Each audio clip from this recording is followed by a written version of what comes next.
Hello and welcome to another trip report.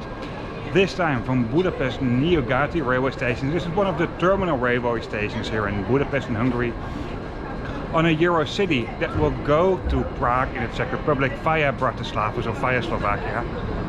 I won't take the train for the entire route. I do have a kind of a crazy trip report weekend where I'll be doing a lot of videos. I'm still a little bit traumatized by COVID, so I'll make a lot of videos these days. Therefore, I won't go all the way there. Actually, I will take a train. Tonight there will be a sleeper train from Budapest Nyugati to Berlin that will go along a big part on this route as well. Anyway, what I do in this video, I'll show you this railway station of Budapest Nyugati. Then I will show you the train, and after that I will show you some views from the train. I hope you like this video. If you do so, give me a thumbs up, and if you'd like to see more train related videos, subscribe to my channel. If you have any questions, or even if you just want to say hello, just leave a comment. For now, let's roll the intro.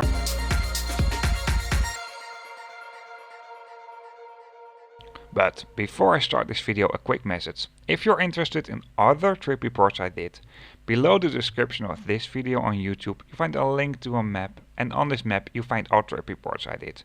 The lines do indicate the routes, and the station and ferry icons do indicate the station and ferry terminal reviews. Of course, there will be more new lines added to this map, because I'm making more new videos, of course. Budapest Nyugati railway station, or Budapest West railway station, is being served by the Metro line 3 and tram line 4 and 6. The tram stop is right in front of the railway station, and the metro stop is a little bit at the side and of course underground. I will show you this in a bit. This is one out of the 3 main railway stations in Budapest, and the 3 railway stations that are the main railway stations are all terminal railway stations. Unlike cities like Paris and Moscow, where different directions will be served by different railway stations, in Budapest you might find trains to the same direction but from different terminal railway stations. For example, the train that I'll be taking today will go from Budapest Nyugati to Prague, but on the same route you also find trains of RegioJet. However, these trains do depart from Budapest Daily railway station, although this might also change in the near future, so please check this if you're traveling on this route. RegioJet might terminate in Budapest Daily and will also run via Vienna. Between Vienna and Budapest there are also EuroCity trains and RailJet trains, and those trains do terminate at Budapest Nyugati. Budapest Nyugati stands basically for East Railway Station, and this is nowadays the main international and intercity hub railway station within Budapest. However, this doesn't mean that Budapest Nyugati railway station that I'll be featuring in this video is not being served by intercity trains or international trains, and the same thing counts for Budapest Daily railway station. There will be another video soon where I'll be also featuring Budapest Nyugati railway station, by the way. Just really quick, a look at the railway map again. This is the route that my train will be taking today. These trains run approximately every 2 hours, and the EuroCity trains between Prague and Budapest are a bit faster than if you take the RegioJet trains. The route on the Czech part is basically the same for these trains, but as soon as they will cross the border with or Slovakia or Austria, they will have a different route. For now, let's take a closer look at Nyugati railway station. At the site you'll find the metro, and both the metro and the railway station were being refurbished at the moment I was here. What was also a necessary thing when I looked at some parts of this railway station and the metro station. Within the underground part, the railway station is being directed with the name Nyugati Ter, so Nyugati Terminal, and the train icon also indicates where you have to go. Like I mentioned, the tram stop is right in front of this railway station, and at the side there's a bus stop and also a taxi stand, as you can see over here. But also at several other spots within the city, I also saw this bike sharing thing. This railway station has been built with several extensions, so there's not a lot of space to make all tracks just as long as the main tracks. So if you enter the railway station from the tram stop, for example, some of these tracks might be a little bit hidden from where you enter the railway station from. This map of the railway station, what you find at several spots by the way, will show this. The tracks 10 to 13 are going to the front of the railway station, and the other tracks are a little bit more to the back. If you need to go from one side to the other side of the railway station, you don't have to walk via the front. A tunnel will link both sides and the tracks in the middle of the railway station with each other. Throughout this railway station there are several spots where you can find vending machines, and at one spot I also saw an old-fashioned ticket counter. Like I mentioned in the introduction of the video, most long distance trains will go to Budapest Nyugati railway station, but some intercity trains will go to this railway station as well. For example, this Intercity that came in at the moment I recorded this. And of course my train, what is the EuroCity Metropolitain. I will tell you a little bit more about EuroCity trains later on in this video, although this isn't my first trip report on a EuroCity train. Personally, I like this part of the railway station most. This is the part where you find the tracks 10 to 13. And some intercity trains do call at this point as well, although my EuroCity train didn't depart from this part. At the side of the railway station, where you find the tracks with the higher track numbers, you find some more facilities like other vending machines, a waiting room, and throughout the railway station at several spots you find digital departure screens that will give information about the first upcoming departing trains. Within the waiting room over here there are some lockers as well. Even though most trains that do serve this railway station are regional trains, it doesn't feel like a local railway station at all. Directions are given, well, okay throughout this railway station. Thanks to the use of icons, this is understandable to pretty much everybody. Maybe this is something that will be improved after the refurbishment. And this McDonald's over here within this railway station. Wow, I have to say, this might be one of the prettiest McDonald's restaurants I ever saw. There are not a whole lot of shops and restaurants within this railway station, but most of them can be found at the end of some tracks, and then especially at the end of the tracks with the lower track numbers. At the beginning of all tracks you find a screen that will give information about the first upcoming departure, final destination and basic route information. And this is my train for today. It's the EuroCity Metropolitan. The Metropolitan is the name for this route. For most EuroCity trains they also do have a name, so in this case Metropolitan, and apart from that all these trains do have different train numbers because there are different departures. So each individual departure has its own train number. EuroCity trains are in general, depending per country, but in general not the highest ranked trains you can find in a country. They are more or less the same as intercity trains in most countries. And there are some standards that need to be fulfilled before you can call a train a EuroCity train. Most obvious, a EuroCity train should always cross a border, otherwise you can't call a train a EuroCity train. It may only stop at most important cities. It has an average speed of at least 90 km per hour, and there are some requirements according to punctuality. Food and drinks should be available on board. This doesn't always mean that there should be a dining car, but this train had a dining car. And if you're planning to travel in the summertime, a EuroCity train should have air conditioning within all carriages. There are some more requirements though, but I won't explain them all to you. Most EuroCity trains do consist of carriages that are being pulled by a locomotive, although there are some exceptions when it comes to this, and then especially for the EuroCity trains that run between Switzerland and Italy. For this specific train, at the side of the train at the carriages, on only one side, you will find a digital screen that will host route information. Basic facilities will be displayed with icons at the carriages. Of course, at the doors if you enter the train, it has been displayed if you're entering a first or second class carriage, but the extra yellow line above the windows does exactly indicate where you find the first class carriages. The train was being pulled in the railway station by a Czech locomotive, and it will be pulled out by another Czech locomotive.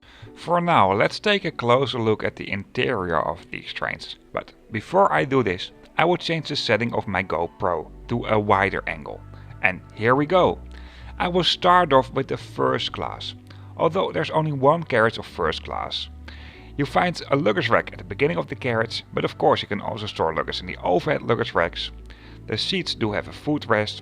You find quite a big and steady tray table, although the distance from the seats is quite big, so you have an awful lot of leg space. Between the seats you find 2 USB plugs and 2 power outlets, so 1 USB plug and power outlet per seat. If I recline the seats, I still do have an awful lot of leg space. You won't find sunscreens, but you find curtains instead, and all seats do have their personal reading light. Both seat numbers and reservations have been displayed within these luggage racks. Throughout the carriage you find several screens that will host route information, and the layout of the first class comes in a 2x1 configuration in an open compartment. Some seats do face each other, but most seats come in an airline style / touring car coach composition. Between the first and the second class there's a dining car, and I really like these dining cars of this Czech state-owned railway company Czech Republic. The dining car has one section that's more like a restaurant, and at the other end there's something like a pickup service, I think. Second class comes mainly in compartments. You find a special children compartment, and that's also accessible for people traveling in a wheelchair, but unfortunately this part was already occupied. Close to this you also find a bigger toilet that's wheelchair accessible, and you can turn into a nursery space for babies. And this train also allows you to take bikes on board, although I think you have to reserve them.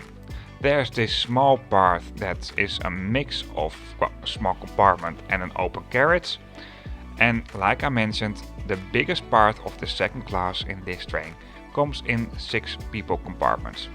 I will show you more of this in a bit. Apart from that, there's one carriage within these trains that is not in smaller compartments but comes in an open compartment, and in my case this was the last car. This comes in a 2x2 configuration. Of course you'll find a lot of space for luggage in the overhead luggage racks, but in the middle of this carriage you find also some extra place where you can store luggage. At the end of these compartments you find basic route information on an LED screen, and you can store bikes over here as well. Most seats over here do face each other, and as far as I know about these carriages, you also find power plugs.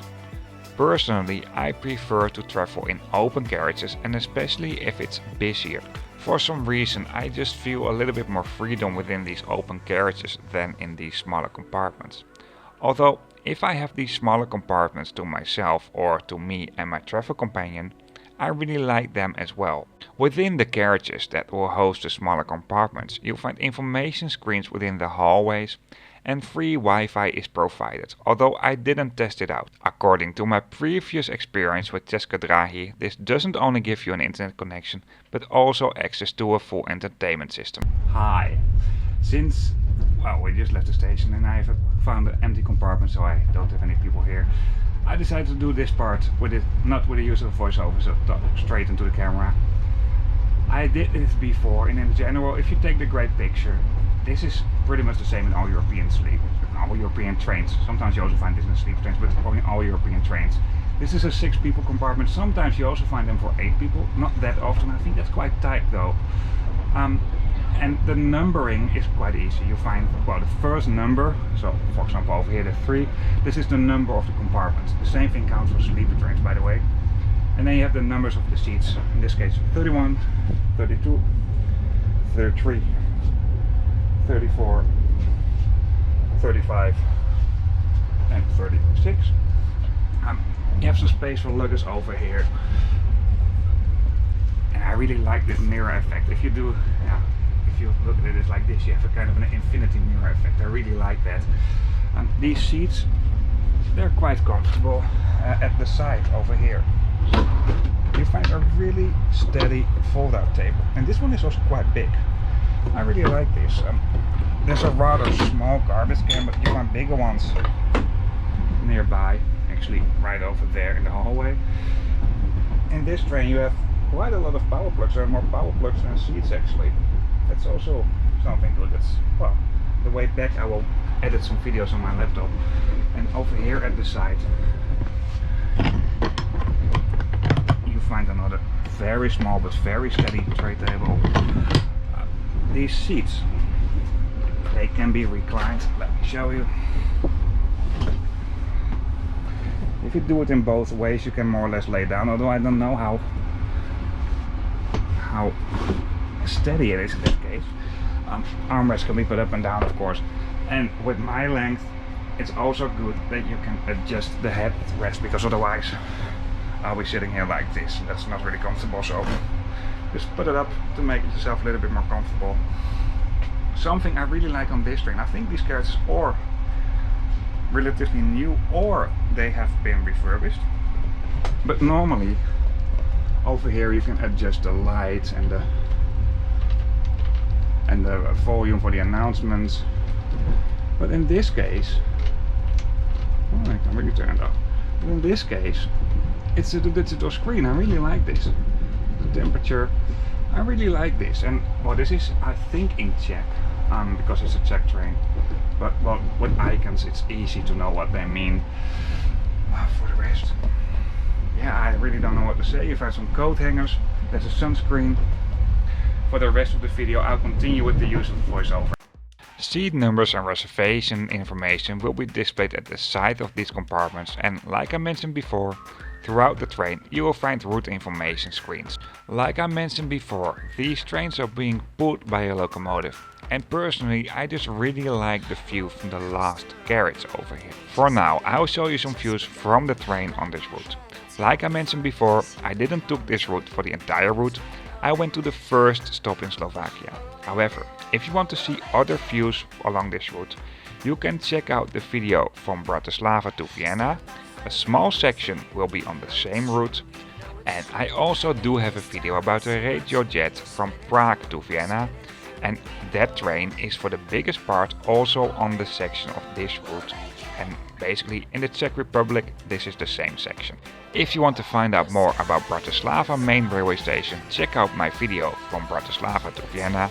And if you want to find out more about Prague main railway station, check out my video from Prague to Munich or from Prague to Vienna. For now, I'll show you some views from the train on the first section of this route from Budapest. We'll make it. We'll make it. Taking chances never looked this good before, this good before. We breeze through this revolving door, cause this is just what friends are for. We know.